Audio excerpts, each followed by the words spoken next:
Hello, David. Good morning. It's a privilege to get to talk to this year's Youth Environmental Science Medal winner, David Padgett, who is at Tennessee State University. David, would you just start us off by talking a little about your involvement in the GLOBE program? You're both a partner and a trainer and have done wonderful work. So could you tell us a little about that? Yeah, so I've joined the faculty of Tennessee State University in 1999 in the fall, and I teach geography, a little mix of physical geography and urban geography. And in 2001, I became a GLOBE trainer and established the GLOBE partnership here at Tennessee State University. Again, TSU is one of the 100 or so historically Black colleges and universities in the United States. We have about 8,000 students. I'd say 90% of our undergraduate population is African American. Average household income is about $32,000 per year. So that's our audience. And so I've always been the physical scientist and environmental scientist. And so GLOBE was a perfect fit, especially given that I'd say anywhere from 60 to 70% in some cases of the students that are enrolled in my world regional geography classes come from the College of Education. They are pre-service teachers. And it's pretty much been that way ever since I've taught in Tennessee. And so I create a special track for those teachers who not only wanted to learn more about geography, but also wanted to teach geography in the future. And with GLOBE literally being a global program, it was a perfect fit into my world regional geography classes. And so I started to certify pre-service teachers, and we started to work with in-service teachers, primarily teachers that are at schools with populations that are underrepresented in the science, technology, engineering, and math STEM fields. And so that's pretty much the way it's been ever since. Hopefully we have inspired a lot of our teachers to become science teachers as a part of the effort to close the racial achievement gap in STEM. I mean, that's our number one mission with GLOBE here, is using GLOBE as a primary instrument to close that racial achievement gap in STEM. That's fantastic. You really also answered my second question, was about engaging TSU students in the GLOBE program. So clearly they become participants in GLOBE while they take your class. And I guess they leave ready to be GLOBE teachers when they go out and start teaching. Yes. And I also involve my science or STEM students with GLOBE. I mean, they don't get to escape. And some Great. of them, once they realize how much of an impact they can have, especially as an African American scientist in the classroom, they see how drawn to them these younger students are. A lot of them eventually became teachers. They are teachers. So, which to me is great. It's really surprising to take somebody who might have been an engineering major and looking at a much higher salary, perhaps, decide I don't want to do that. I think I'd rather teach and have a huge impact upon young people's lives. And GLOBE, becoming involved in GLOBE was the way that was what convinced them to become teachers. That's terrific. Could you say a little about, because I think you've also engaged the broader community through your work. Could you say a little more about that? Yes, well, one of the things that we are doing and have done is what we call near-peer interaction or near-peer learning. Normally, when we do a GLOBE training, any of us who are GLOBE trainers, the teachers or pre-service teachers are trained in the absence of students. There aren't any students during the normal training. And then these teachers are expected to go into the classroom and take what they've learned in their training, whether it's the atmosphere protocol or hydrology protocol or what have you, take that into the classroom. And that can be quite an interesting experience because what my pre-service teachers learned is that there's a big difference between trying to do an exercise yourself versus with the classroom full of students who are young and they're doing what children do. They're being children or teenagers or what have you, not necessarily paying attention. And so it's good that teachers get a real world perspective in how to engage in classroom management and science teaching at the same time. Because if they don't get the classroom management down, then you're not going to do any teaching. You know, my mother, who was in the Baltimore City school system for 40 years, used to always say, you know, before I can teach you anything, I have to get your attention first. And so these teachers, if they can't get the kids' attention, it's fruitless. But on the other side of that is that in a lot of the schools where my students go, there are very few of those students from those schools that go on to college. Very few of them even know anybody who is in college. A lot of these students, if they graduate from the high schools that we visit, would be the first in their families to go to college. And so when my students come to their classrooms, their impression of what a scientist is completely changes. A lot of these children, they don't see a scientist on a daily basis. So they might think that the scientist, A, certainly isn't someone who's African American, B, certainly isn't someone that they would perceive as being cool or hip, probably some person that's very, you know, unattractive and geeky with the pocket protector and a bunch of pens and glasses. You know, that's what they think a scientist is. And if you're a kid and you're all about what your friends think about you, you might not be attracted to that. But then when my students come and they see one of my students who's 20 years old, who's an engineering major and who dresses the same way they do, listens to the same music they do, they think, well, wait a minute. You know, here's Kevin. He's an engineering major. He's cool. Here's Rhonda. She's a biology major. She looks just like me. She's not some abstract, strange, weird figure. I think I might want to be a scientist. I think I might want to study biology. I think I might want to study engineering because it's not something that's so far out of range of my community that I would shy away from doing it. So that has had a tremendous impact. You know, taking my students to these schools where they don't normally see students that look like them doing science. And because it's hands-on and interactive, they all have to work together on the protocols. And I pretty much go to the school, I make a little speech, and I step out of the way. And my students know that when they go to that school, you all are going to lead this exercise. I'll be around to answer some questions or I'll be the host, but you all will lead these young people through these experiments.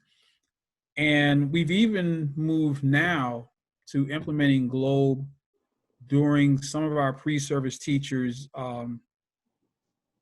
teacher training, you know, when they, or student teaching. So when they go into the classroom, they're able to implement GLOBE at some level even before they graduate. So they're completely, I don't want to use the word indoctrinated, but let's use that word. You know, they're completely ready to become GLOBE teachers when they graduate, and we expect to continue to do so. It's really a symbiotic relationship between us and the schools, and we're now even moving into working with informal educational institutions, boys and girls clubs, some of the organizations that I guess I'm supposed to talk about in a few minutes that work outside of the school system, which in some cases we have an easier time working with informal educators because there's less red tape.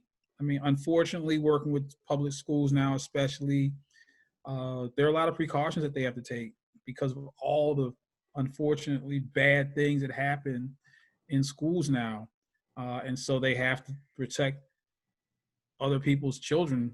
And sometimes those protections can put up a wall almost.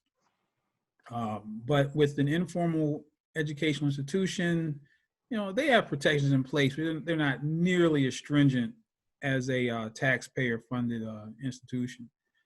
And so that's another place that we are, again, working to close that racial STEM achievement gap that must be closed. If we see what's happening with COVID-19 disproportionately impacting African American communities. So we obviously need more Black healthcare workers, more Black nurses, more Black doctors. Only 3% of all doctors in this country are African American. Even teachers, only 10% of all teachers in this country are African American, which surprised me. I thought that in any profession that where we would be overrepresented, it would be education. But that's not true. And I'm quite sure that there are not enough science teachers, period.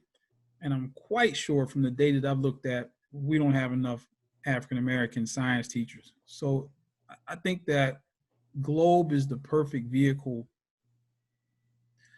to start to put a dent into some of those ongoing issues that we have in inequity in education and science in this country. That's terrific. You made reference to the groups I'm going to ask you to talk about next, which are, as winner of the Yes Medal, YLACES provides $10,000 for one or more grants to organizations that you designate as being ones that are, if you will, plowing the same field and who could use some extra help financially. And you chose two, one there in Nashville and one, I guess, in Detroit. Could you tell us a little about those two organizations and why you chose them? Yes. So first, I greatly appreciate the opportunity that you've given me to provide some funding to two excellent organizations. First, Earth Matters Tennessee, founded by Sizwe Herring, who, interestingly enough, is a native of Detroit. I guess Sizwe is considered to be the leading expert on urban gardens in Nashville. He's been here. I've known him for over 20 years, and he's about as grassroots as you can get as far as doing what he does. He could be doing something else for a whole lot of money for somewhere else. But really what he has a program called Kids to the Country. And he's always has had young people involved with his work, always surrounded by kids, whether they be my students. I've had my students work with Sizwe, whether through internships, and they learn so much because even here in the South, where maybe some of these kids, maybe their grandmother was literally a farmer,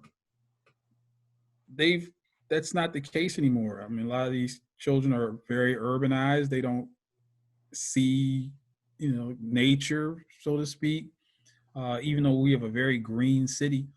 And so Sizwe has worked tirelessly with children, like I said, for over 20 years, gardening, agriculture, the science of gardening, environmental justice. It's always been a leading advocate. I've worked with him on tours. And he does it on literally a shoestring budget. He is not getting healthy at all. And it just so happened that right before, or right around, really at the same time as we were able to give him this award, his headquarters and his house got hit by an F3 tornado. So, I mean, some people lost their homes or didn't lose their workplace. Some people, maybe their workplace was hit and not their home. the tornado hit his home and his workplace, which were not the same place. So it was Holy really, cow. Huh. really perfect timing for Sizway to get some help. But he's, oddly enough, even with all the devastation that he personally suffered, he was out there volunteering, not looking for help, even though he needed lots of help. He was out trying to help others as usual. So I was very happy to uh, give him that award and or pass the award along to him. Um, and he continues to work and tirelessly. Then, of course, there's Donnell Wilkins and the Green Door Initiative in Detroit. Donnell is literally an environmental justice icon, so to speak. But she has always involved young people in her work. And so we've always worked on different environmental justice projects. But when she launched the Green Door Initiative, which specifically focuses upon getting young people into the environmental sciences as a career opportunity, career path, I saw a perfect opportunity for us to connect via Globe. And so when the Globe meeting was in Detroit last year, where she's based, I invited her to co-present her work and her organization, the Green Door Initiative, at the conference. And I have to say it was very compelling. I mean, the room was packed. There were people, and she actually had some of her young people from her organization present. And for being teenagers, I'm quite sure presenting in front of people from literally all over the world at the Globe Conference, they did an absolutely outstanding job. She does such a good job with them, and the type of environmental work that they do is, water sampling, air sampling, for the protection of their communities in Detroit, which has many issues, as you probably well know. And so I couldn't think of a better organization to, to assist in this case, because again, Donnell Wilkins has worked all over the country on environmental justice issues, and she's just, I've known her for years, and she's just a wonderful person, and her son is following in her footsteps. Literally, he's a young up and coming environmental justice leader following right in his mother's footsteps. So those are the two organizations, Earth Matters Tennessee and the Green Door Initiative. And so thank you again. It really warmed my heart to be able to do that for people I really care about and care about what they're working for and working with. Well, I think your choices have been two of the most effective and important choices Yes Medal winners have chosen. I also, you and I were together at a meeting of the Citizen Science Association a few, I guess it's now maybe 2 years ago almost, or it's Yes. back. And two things I'd mention. One is it was a real eye-opener as to how much of citizen science is being done by people who are working on environmental justice. The need to measure things, air pollution, other things in their communities, in order to put a stop to pollution. It was just an impressive connection, and one that really woke me up to that. But the other one was, I went to your session, which for me was the best session at the whole meeting. And you talked about working to spread your Globe work to other HBCUs around the Gulf Coast of the United States. Could you say a little about that? Yes, I'm working on that right now. I'm very excited that Globe is now working on a particulate matter 2.5, PM 2.5 protocol, because we now know that there is a strong correlation between places that have elevated PM 2.5 air pollution and vulnerability to COVID-19, which of course falls right into the locations of some of the communities that we're working with in the Gulf Coast. And so this is a perfect opportunity for us to get some of the purple air sensors into these communities so that it can be used more or less as to spread awareness, and maybe even in some cases validate some of the data that's going to be collected by current and future NASA satellites that are detecting PM 2.5 levels from space. So I can just see this as like the perfect opportunity to have young people in these communities participating with GLOBE, using these PM 2.5 purple air sensors along with the other atmosphere protocols to really look at how COVID-19 might and its impacts might be exacerbated in their communities. We've already done this to some degree with my students, but yeah, this isn't. I'm very excited about that. We've done a lot with the urban heat islands effect through GLOBE and urban heat islands effect campaigns, and so when we start to look at places like Atlanta and Houston and other parts of the South and really everywhere, we know that urban heat islands can significantly increase risks associated with asthma and other respiratory illnesses.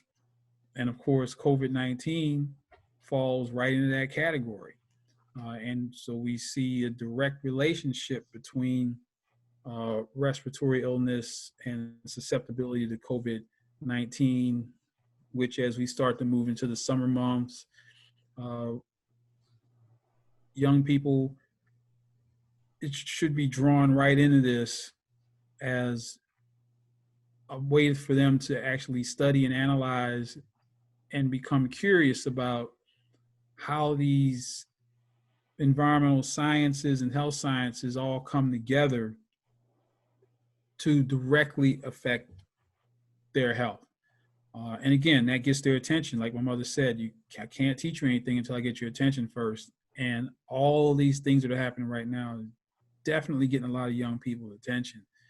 And I'm just so glad that, GLOBE is perfectly aligned with everything that's happening so that these young people can not just read about it or be victims, but be agents in scientific inquiry. And it can change a kid's life, just like with mine. I mean, I had some advantages that a lot of young people don't. I mean, my father is a scientist. My mother taught math. So, but for kids that might have a parent that's driving a bus or a mother who works in the school cafeteria, might not necessarily have the role models I had to actually, be able to put your hands on something and look at a satellite image and compare it to the same cloud observations you made, and it can just open up a whole world to children who aren't really constrained at a certain period of their lives. They can look at other possibilities and don't really know the word, I can't do this, and so I'm very excited about the future. I was working with the Globe Mission Earth Project, hopefully for another 5 years, expanding to other historically Black colleges and universities that are located throughout the Southeast in these communities, also working with schools, getting more African-American science teachers into those schools. So it's really, we want to create this symbiosis, not only between the young people in GLOBE, but young people GLOBE and historically Black colleges and universities, which have historically been the way for progress for decades for African Americans in this country, and still are. Still, HBCUs outproduce other schools in terms of scientists and engineers and doctors, still to this day. So we're going to continue that tradition. Well, that's terrific. I am reminded that our most recent grant we've given was to buy 5 of the Purple Air sensors for Future City Incorporated in New Jersey. And their work is very much involved in a minority, a minority community there on the coast right across from New York City, on the coast of New Jersey, and leading toward having the data and stuff to deal with environmental justice issues. So it just fits right in. Well, David, thank you for talking to me today. I'm so glad we chose you as the Yes Medal winner. You're clearly deserving, and you just add so much to the things you're involved with, to the GLOBE program. And we just look forward to your success in the future. Thank you so much. Thank you for all that you do, Dr. Butler. Thank you.